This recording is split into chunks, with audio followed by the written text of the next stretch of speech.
me promener, à m'entraîner pour garder la forme. Et on peut toujours laisser la nature nous inspirer aussi. On pourrait prendre juste une marche pour dire qu'on prend une marche. Il fait beau, c'est une de nos premières journées printanières au Québec aujourd'hui. Mais on peut s'amuser à faire les choses différemment aussi. Regardez ce que je me suis amusée à faire avec l'arbre. Il y en a qui vont faire des graffitis, il y en a d'autres qui vont faire toutes sortes de choses.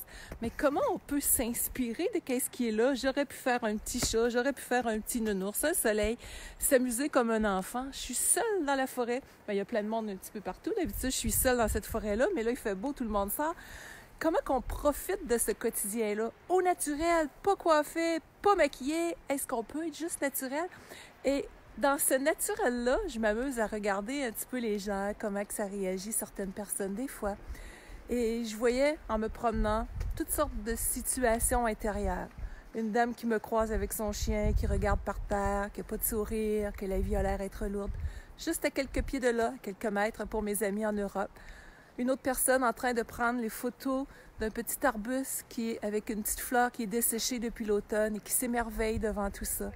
Donc la vie, on a toujours le choix d'avoir un regard qui nous appartient. Est-ce que je regarde ce qui est avec le regard de la magie du cœur d'enfant? Ça ne veut pas dire que la vie est un long fleuve tranquille. Ou je regarde qu'est-ce qui va moins bien. Et quand on regarde par terre, en plus, bien, ça nous garde dans nos émotions, dans les choses les plus difficiles. Donc, si on s'amuse à regarder qu'est-ce qui est là, on peut découvrir plein de choses. Là où j'ai fait mon petit cœur, si vous regardez l'arbre de près, il y a un pic-bois ou des petits animaux, je ne sais trop, qui ont pris le temps de faire des petits trous. Bon, pris le temps, c'est sûrement pour se nourrir, mais quand on prend le temps de regarder ce que la nature nous offre, ce que notre vraie nature nous offre aussi, ça fait toute la différence. On est beaucoup plus dans la pleine conscience de soi également, quand on est en connexion, en unité avec notre environnement. Donc, on est dans l'air qu'on parle de bonheur, de plaisir, de joie de vivre au travail. On veut ce bonheur-là, mais c'est dans chaque instant, quand on sait croquer la vie, qu'on peut vraiment s'émerveiller. Je voyais un reportage ce matin, justement, qui disait 90% des maladies viendraient que notre corps est inactif, notre santé mentale, notre cerveau n'est plus en mouvement.